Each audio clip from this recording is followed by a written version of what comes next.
Shalom semua, puji Tuhan kita dapat melanjutkan pembacaan Alkitab kita di RBT atau Reading Bible Time by GBI Dwelling. Saat ini kita sama-sama akan melanjutkan pembacaan kita di 1 Tawarik 8 sampai dengan 9. Sebelum kita memulai pembacaan firman pada hari ini, mari kita bersatu di dalam doa. Bapak yang baik, kami berterima kasih untuk kesempatan yang telah Engkau berikan pada hari ini, di mana kami dapat membaca dan merenungkan firman-Mu. Kiranya Tuhan sendiri yang menyertai dan membimbing kami pada hari ini.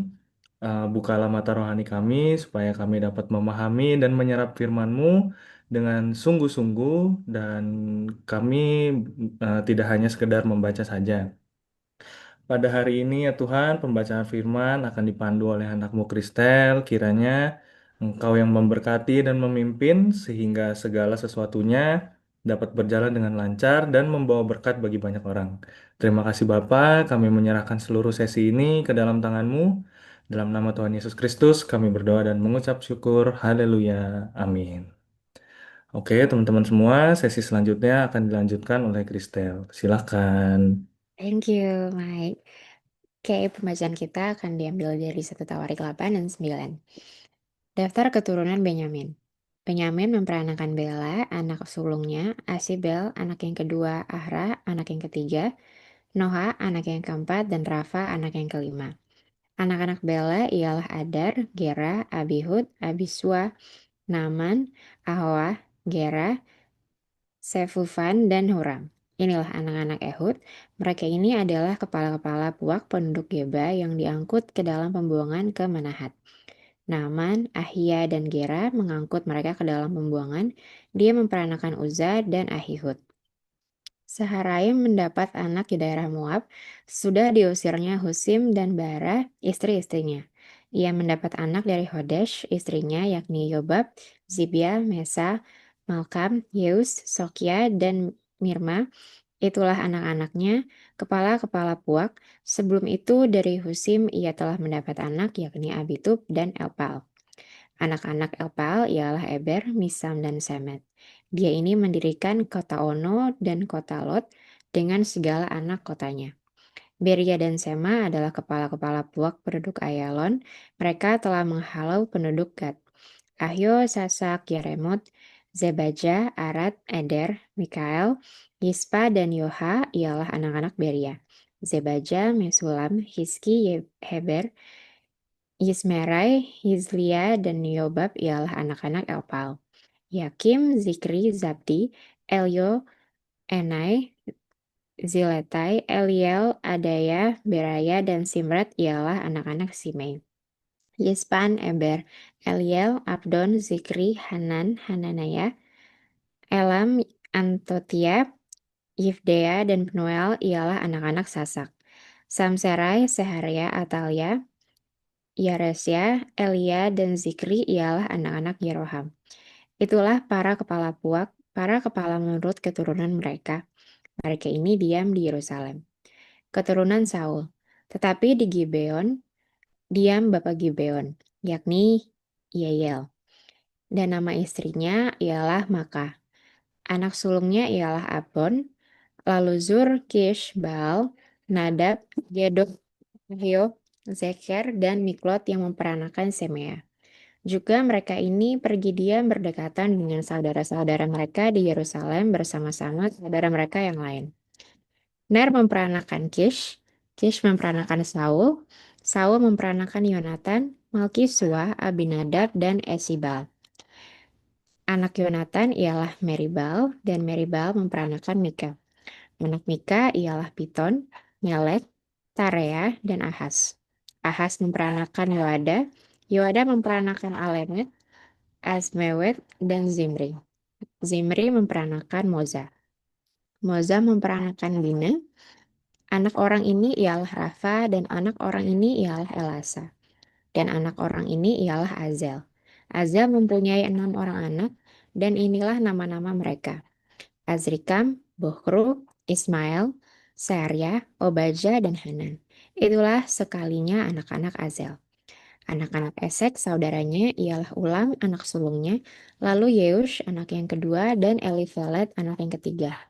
Anak-anak Ulam itu adalah orang-orang berani, pahlawan-pahlawan yang gagah perkasa, pemanah-pemanah, anak dan cucu mereka banyak, 150 orang. Mereka semuanya itu termasuk Bani Benyamin. 1 Tawarik 9, Daftar penduduk Yerusalem. Seluruh orang Israel telah terdaftar dalam silsilah. Mereka tertulis dalam kitab Raja-Raja Israel. Sedang orang Yehuda telah diangkut ke dalam pembuangan ke Babel oleh karena pembuatan mereka yang tidak setia. Dan orang-orang yang mula-mula menetap kembali di tanah-tanah milik mereka. Di kota mereka ialah orang Israel awam, para imam, orang-orang Lewi, dan para budak di Bait Allah. Di Yerusalem tinggal orang-orang dari Bani Yehuda dan dari Bani Benyamin, dari Bani Efraim dan Manasye. Utai bin Amihud bin Omri bin Imri bin Bani, dari keturunan Peres bin Yehuda. Dan dari orang Sheila ialah Asaya, anak yang sulung dengan anak-anaknya. Dari keturunan Zerah ialah Yewel dengan sanak saudaranya 690 orang. Dari Bani Benyamin ialah Salu bin Mesulam bin Yodawa bin Hesenua, Yimnea bin Yeroham, Ela bin Uzi bin Mikri, dan Mesulam bin Sefaka bin Rehuel bin Yibni. Dengan sanak saudara mereka menurut keturunan mereka 956 orang. Semua orang itu adalah kepala puak. Dari para imam Yedaya, Yoyarib, Yaknin, Azaria bin Hilkia bin Mesulam bin Zadok bin Merayot bin Ahitub, pemuka rumah Allah. Lalu Adaya bin Yeroham bin Fashur bin Malkia dan Masai bin Adiel bin Yazera bin Mesulam bin Mesilemit bin Imer dengan sanak saudara mereka, kepala-kepala puak, 1.760 orang, orang-orang tangkas untuk menyelenggarakan ibadah di rumah Allah.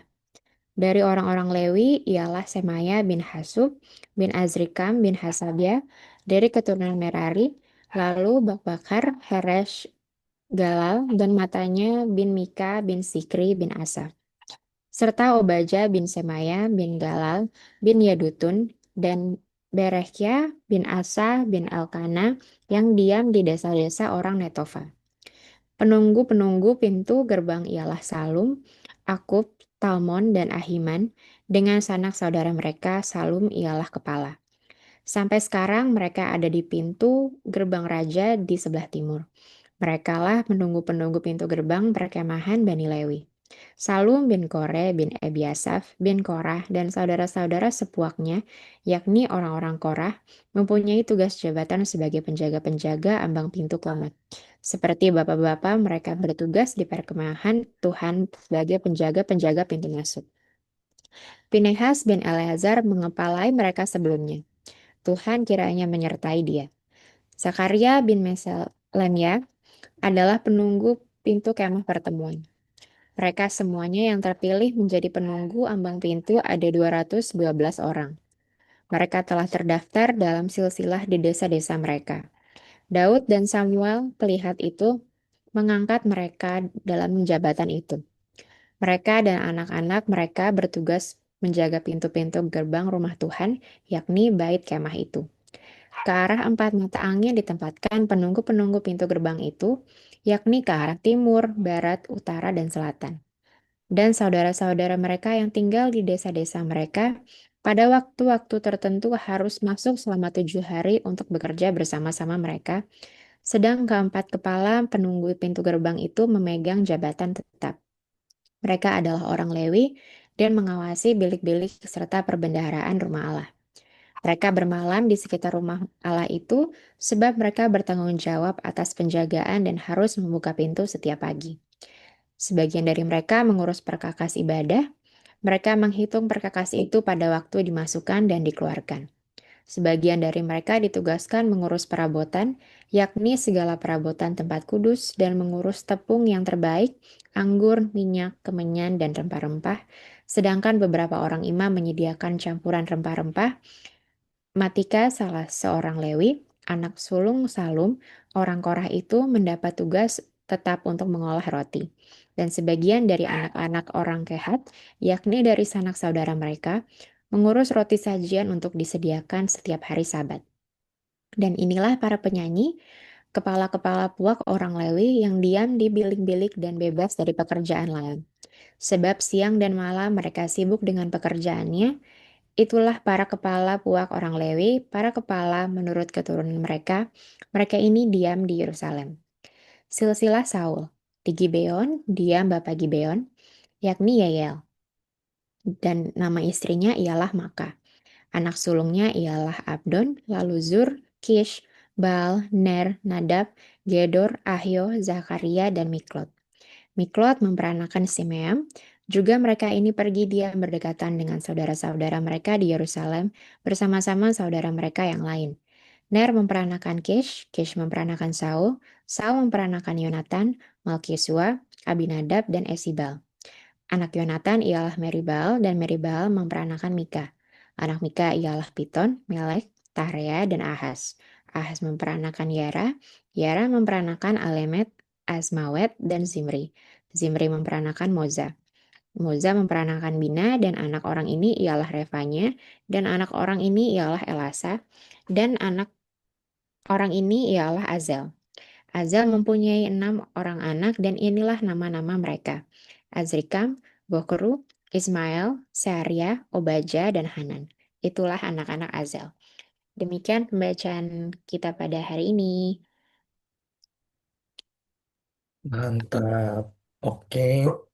Kalau dari Kristal, apa nih yang didapat setelah pembacaan firman ini? Oke, kalau misalnya kita baca dari pembacaan tadi, sebenarnya di pasal 8 dan 9 itu kan kita banyak lihat tentang silsilah keturunan dan juga kalau misalnya terkhususnya di pasal 9 itu tentang jabatan um, beberapa orang gitu ya, beberapa nama-nama yang tadi kita udah baca. Nah, mungkin kalau misalnya dari aku pribadi di sini em, terkoneknya dengan yang pertama itu, oh ternyata ada banyak nama-nama yang memang Tuhan udah masukkan gitu di Alkitab.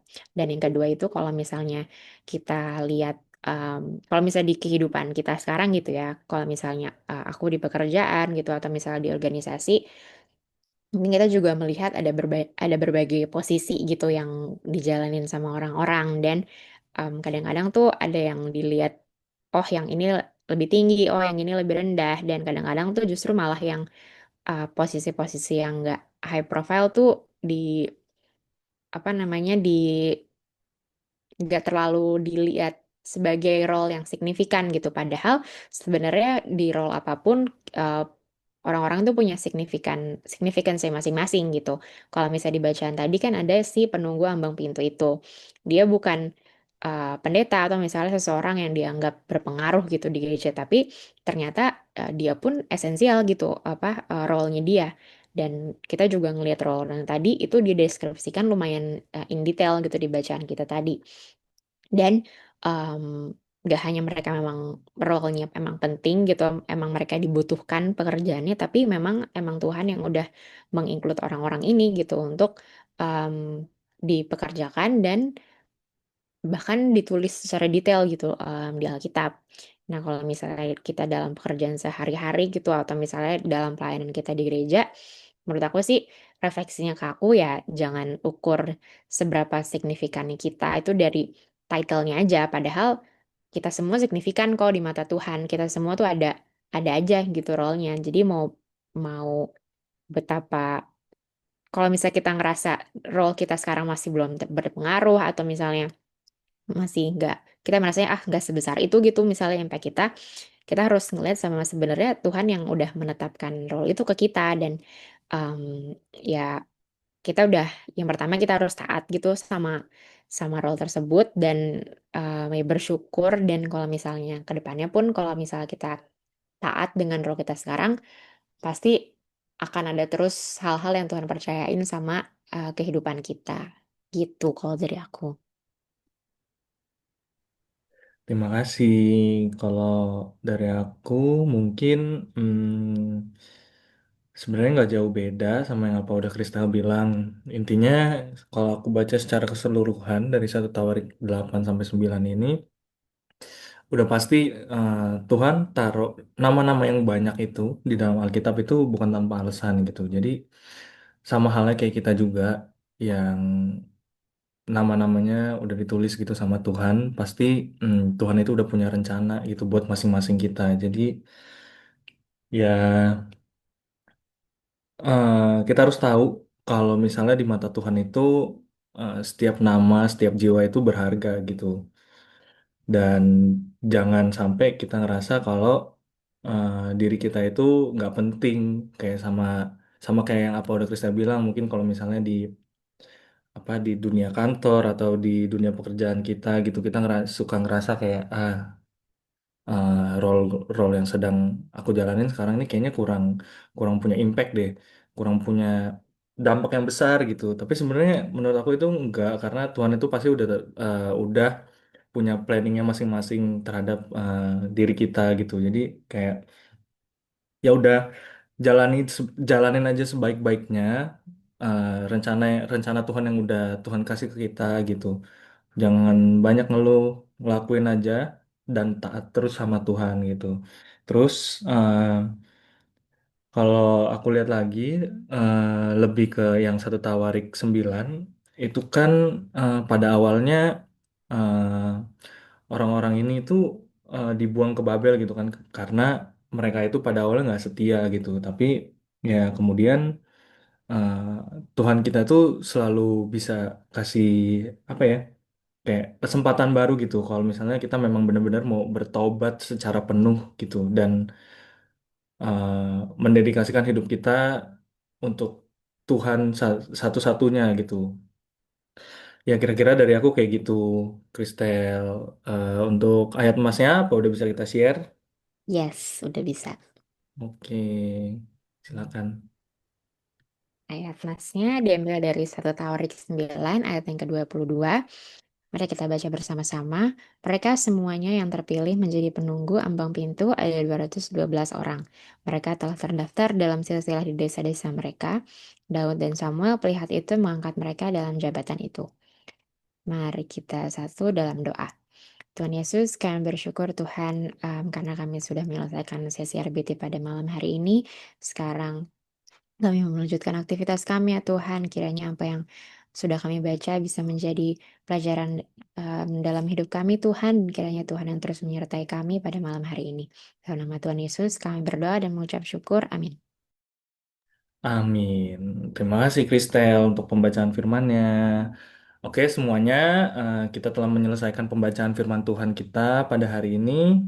Jangan lupa, besok kita akan kembali melanjutkan pembacaan firman Tuhan, yaitu di 1 Tawarik 10 sampai dengan 11. Teman-teman, tetap ikutin pembacaan firman Tuhan di RBT di sesi besok hari dan seterusnya ya. Lalu untuk misalnya ada nih teman-teman yang rindu untuk menjadi bagian dari Reading Bible Time, bisa menghubungi kami di Instagram GBI_dwelling atau ke WhatsApp di 0877 849 4771.